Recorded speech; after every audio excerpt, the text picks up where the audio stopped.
Halo teman-teman, kembali berjumpa dengan saya Asep, seorang agen asuransi jiwa di Manulife Indonesia. Kali ini saya akan mengerjakan ujian CPD 4. CPD atau Continuous Professional Development adalah ujian perpanjangan lisensi dari AAJI untuk agen asuransi jiwa. Lisensi agen asuransi jiwa itu harus diperbaharui setiap 2 tahun. Kali ini saya akan mengerjakan ujian CPD yang keempat. Nah, saya sudah diberikan materi untuk belajarnya dan sudah saya pelajari ya. Kita lihat. Ini materi CPD yang sebelumnya. CPD 3, CPD 4, proses klaim asuransi jiwa. Ini materinya sudah saya buka semua ya.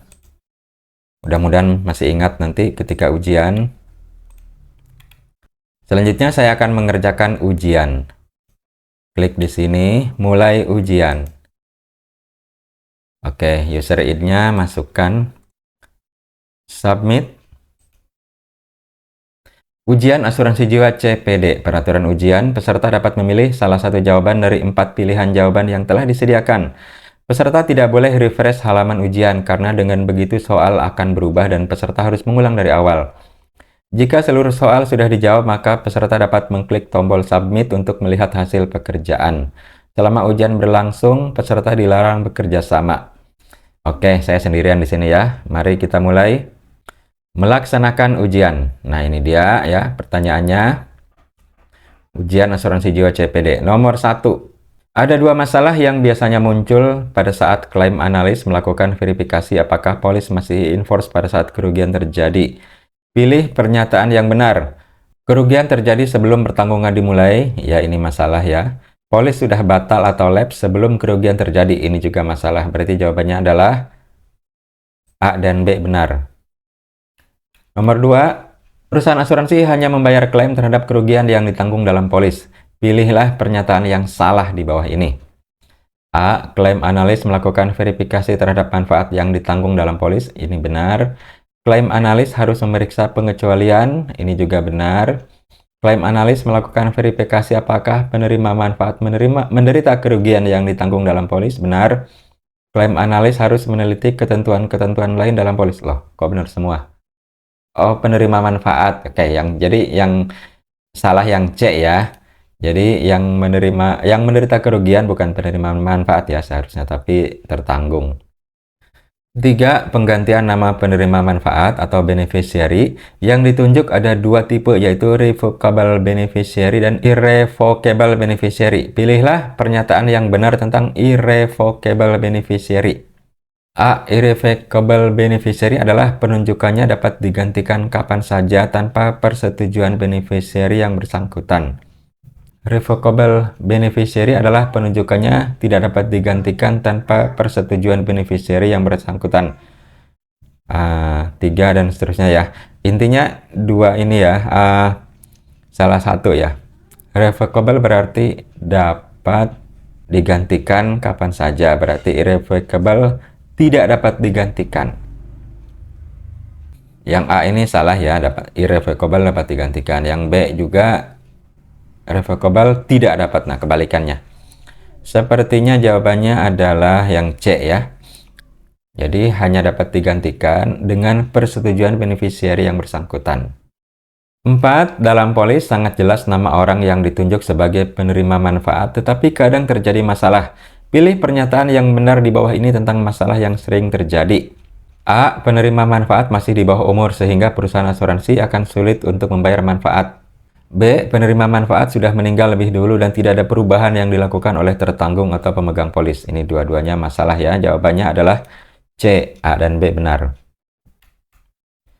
5. Pilih situasi yang merupakan material misrepresentation, di mana perusahaan asuransi bisa membatalkan polis jika polis tersebut masih 2 tahun dalam masa contestable.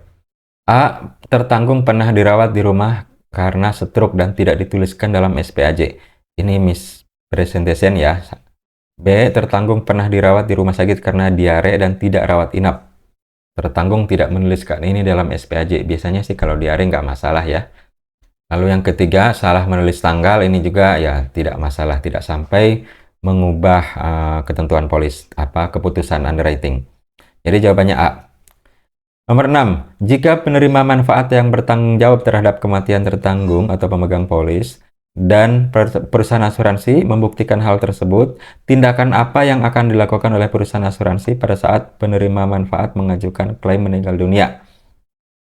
Ini nggak akan dibayar ya. A. Perusahaan asuransi akan membayar klaim? Tidak. B. Perusahaan asuransi akan mengembalikan premi yang telah dibayar kepada penerima manfaat?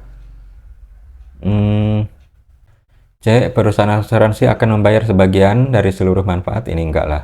D. Perusahaan asuransi akan membayar seluruh klaim sekaligus premi uang yang telah dibayar kepada penerima manfaat. Kayaknya sih berarti dikembalikan preminya gitu. Karena nggak mungkin dibayar ini soalnya. Oke, yang B aja ya. 7. Rescission adalah suatu proses hukum untuk pembatalan suatu kontrak asuransi yang disebabkan oleh terbuktinya material misrepresentation. Syarat material untuk suatu mispresentasi adalah penanggung akan tetap menerbitkan polis kontrak bila ia mengetahui keadaan yang sebenarnya. Enggak ini ya. Apabila penanggung harus membebankan premi yang lebih rendah dibanding dengan premi pada saat mispresentasi diketahui penanggung. C. Penanggung menurunkan atau membatasi manfaat polis. D. Untuk menentukan material misrep tak perlu dilakukan re-underwrite. Oke, C aja. Nomor 8. Klaim analis harus menentukan apakah ada pre-existing condition atau sakit atau cedera yang diderita oleh pasien. Pengecualian atau pembatasan apa ini? A. Pengecualian dan pembatasan penyedia layanan kesehatan. Bukan ya. B. Pengecualian dan pembatasan jenis fasilitas medis. Bukan. C. Pengecualian dan pembatasan kondisi kesehatan. Ya, yang C ya jawabannya. Nomor 9. Dalam proses pengambilan keputusan klaim, jika klaim analis membutuhkan informasi tentang polis, pertanyaan mana yang sering digunakan untuk memperoleh informasi ini? A. Siapa yang berhak menerima manfaat polis tersebut? Bukan ya. B. Berapa jumlah manfaat yang harus dibayar oleh perusahaan asuransi kepada klaiman? C. Apakah tertanggung masih dipertanggungkan dalam polis tersebut pada saat terjadi kerugian? D. Apakah polis masih in force pada saat terjadi kerugian? Informasi tentang polis, mungkin manfaat ya, lebih ke manfaat polisnya itu. 10. Perusahaan asuransi selalu membuat reinsurance treaty dengan perusahaan asuransi. Berikut ini tidak termasuk dalam reinsurance treaty. A. Tipe risiko yang akan ditanggung bersama. B. Batas retensi yang dapat ditanggung oleh perusahaan asuransi sebagai risikonya sendiri. C. Peran perusahaan asuransi dalam membantu melakukan underwriting untuk risiko yang ditanggung. D. Jumlah total biaya akuisisi yang ditanggung oleh perusahaan asuransi untuk polis-polis yang direasuransikan. Yang D ini yang nggak termasuk nih. 11. Apabila penerima manfaat yang ditunjuk telah meninggal terlebih dahulu sebelum tertanggung, klaim analis akan membayar manfaat untuk klaim kepada. Jawabannya adalah A ya, pemegang polis jika pemegang polis berbeda dengan tertanggung dan masih hidup. 12. Dalam ketentuan contestability ada beberapa ketentuan yang mengikat, antara lain berlakunya hitung waktu periode contestability hanya pada waktu selama tertanggung masih hidup. B. PSPAJ tidak perlu dilekatkan pada polisnya, ini harus ya. C. Fraud masih masuk dalam hitungan periode contestability, salah ya. D. Harus memenuhi unsur adanya intent to deceive atau niat untuk menipu. Jawabannya D ya. 13. Jenis penipuan yang biasa dilakukan baik agen, provider, karyawan asuransi maupun pemegang polis. Biasanya dilakukan pada waktu mengajukan surat permintaan asuransi, mengajukan penarikan nilai tunai, melakukan mispresentasi, reinstatement polisnya yang batal.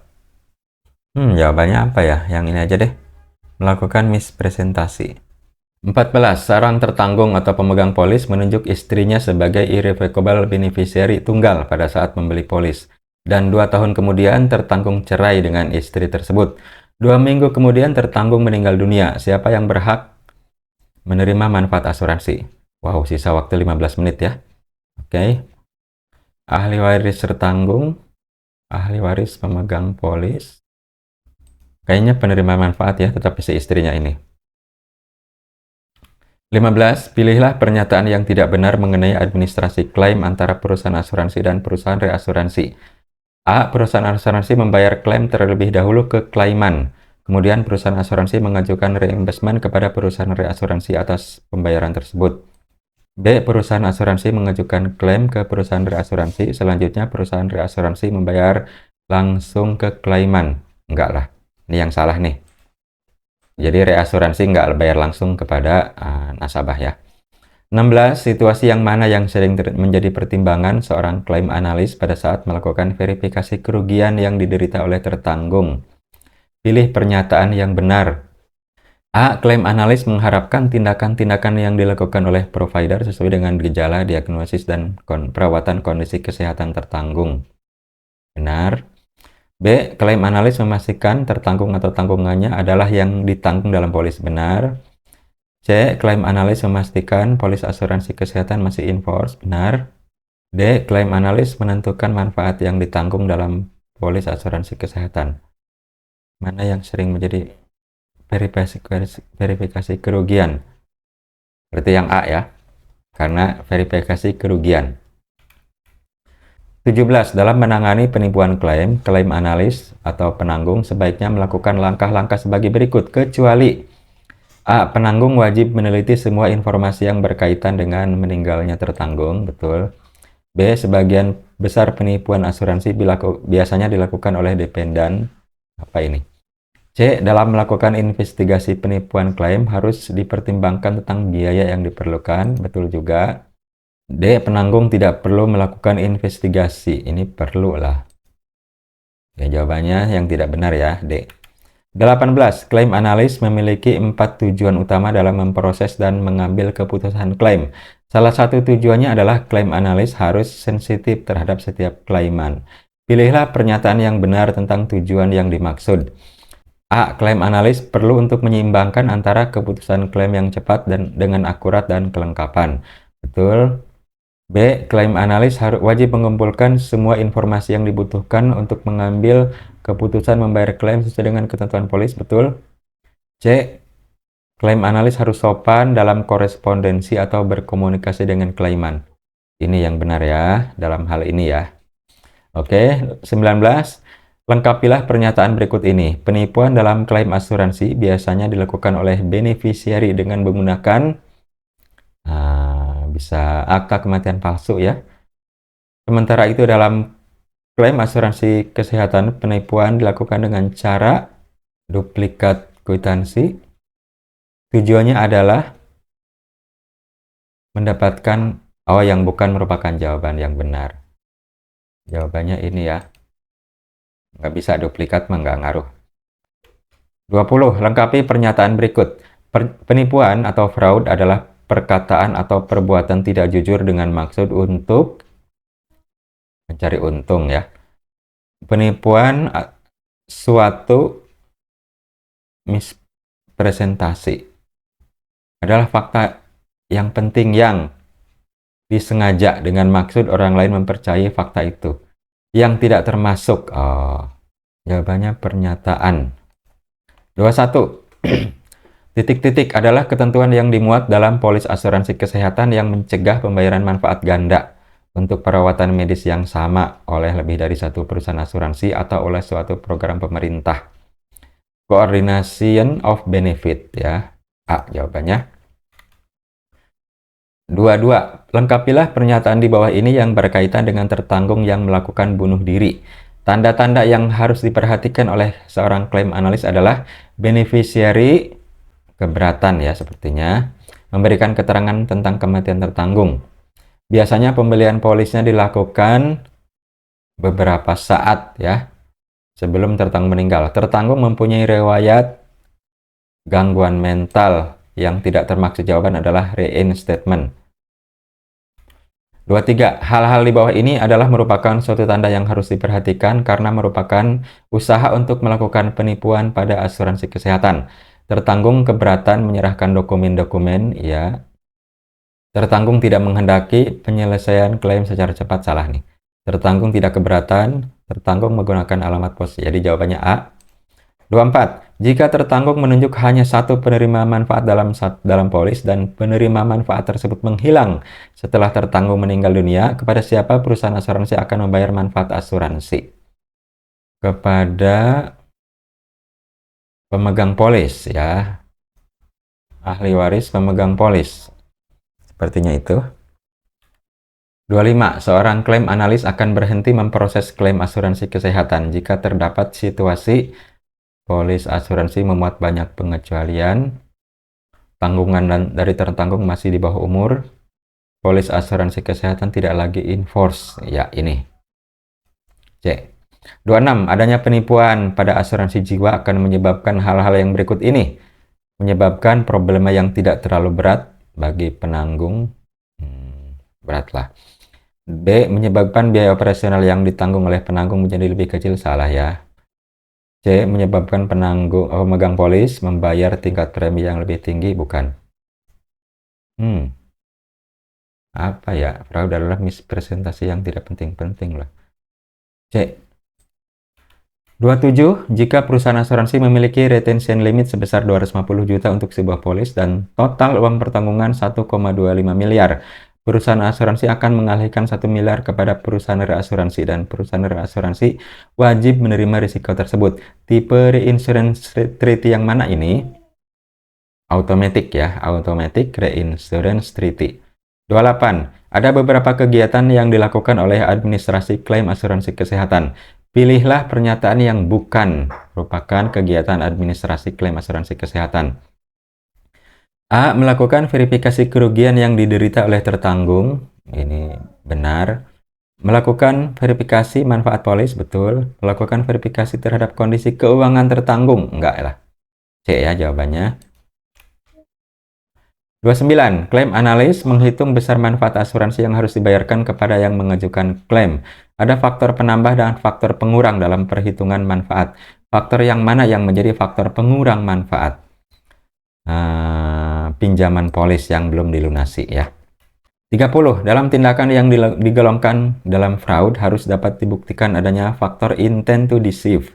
Intent to deceive adalah suatu faktor kesengajaan yang dilakukan oleh pelaku dengan tujuan untuk menipu penanggung. Ya. Jawabannya A aja lah.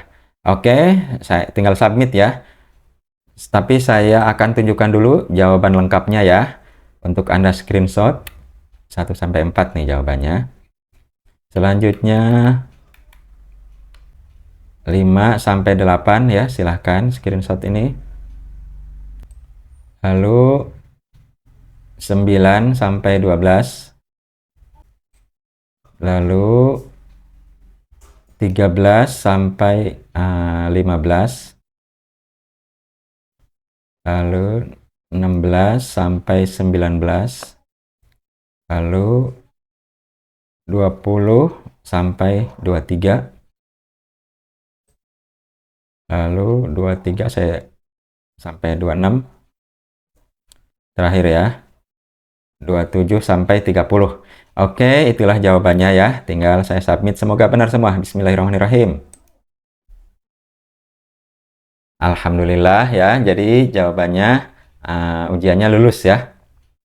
Lulus. Selamat Anda lulus. Nah, ini selanjutnya saya simpan. Nanti ada di komputer saya. Lalu hasil ujian saya upload ya ke link ini. Nah, upload. User id-nya masukin lagi. Oke, kemudian pilih file.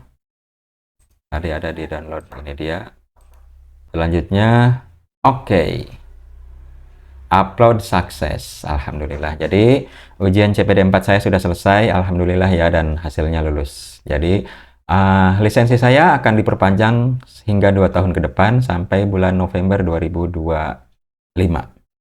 Demikian, terima kasih atas perhatian Anda semuanya. Semoga bermanfaat. Jika Anda ingin konsultasi tentang asuransi jiwa ataupun kesehatan dari Manulife Indonesia, silakan menghubungi saya melalui kontak di bawah ini. Semoga kita semua sehat sejahtera senantiasa. Amin.